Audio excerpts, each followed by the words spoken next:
পদ্মার ভাঙনের আতঙ্কে ঘুম উঠছে লালগোলার তারানগরের বাসিন্দাদের। আসসালামু আলাইকুম। এখন আমরা অবস্থান করছি তারানগর রাধাকৃষ্ণপুরে। আপনারা সবাই অবগত আছেন যে সেখানে বর্ষার সময়তে নদী ভাঙনে অনেক মানুষের ক্ষয়ক্ষতি হয়েছে, বাড়িঘর ভেঙে গেছে। এখান থেকে এই বাড়িগুলো দেখতে পাচ্ছেন, এগুলো ভেঙে সব বাড়ি মানুষ সব চলে গেছে, দেখতে পাচ্ছেন এই পেছন দিকে। হ্যাঁ,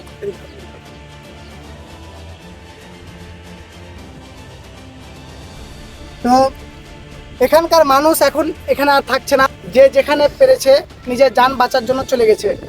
তো আবার বর্ষা এসেছে, দেখতে পাচ্ছেন আবার নদীর জল বৃদ্ধি পেয়েছে। সরকার এখন যে বাঁধনটা দিয়েছে, একটা বাঁধন দিয়েছে, তো সব বালি ভরা আছে, বস্তাগুলোতে সব বালি ভরা আছে বা মাটি ভরা আছে, যার দ্বারা ভাঙন রোধ করা একেবারে সম্ভব নয়, একেবারেই অসম্ভব।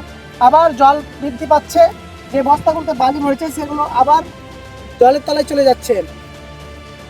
তো আমি সরকারের দৃষ্টি আকর্ষণ করছি যে এগুলো অতি দ্রুত পাথর, সিমেন্ট, বালি দিয়ে যাতে বাঁধানো হয়, সেদিকে আমি দেখতে বলবো সরকারকে।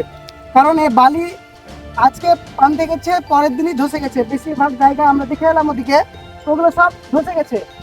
আর এগুলো কিছুদিন হলো বাঁধা, এগুলো এখন আছে, আশা করি বর্ষার আগেই সব চলে যাবে।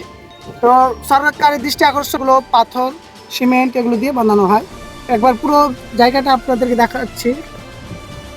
তবে হ্যাঁ, আরেকটি কথা বলে দিই যে এগুলো করতে নাকি 7 কোটি টাকা বরাদ্দ করা হয়েছিল এবং 6 কোটি টাকা অলরেডি খরচ করা হয়ে গেছে, বোর্ড টাঙিয়ে দিয়েছে, কিন্তু 1 কোটি টাকারও কাজ হয়েছে বলে আমার মনে হয় না। তাই সরকারি দৃষ্টি আকর্ষণ করছে, বাকি টাকা স্থানীয় এমএলএ মেরে দিয়েছে।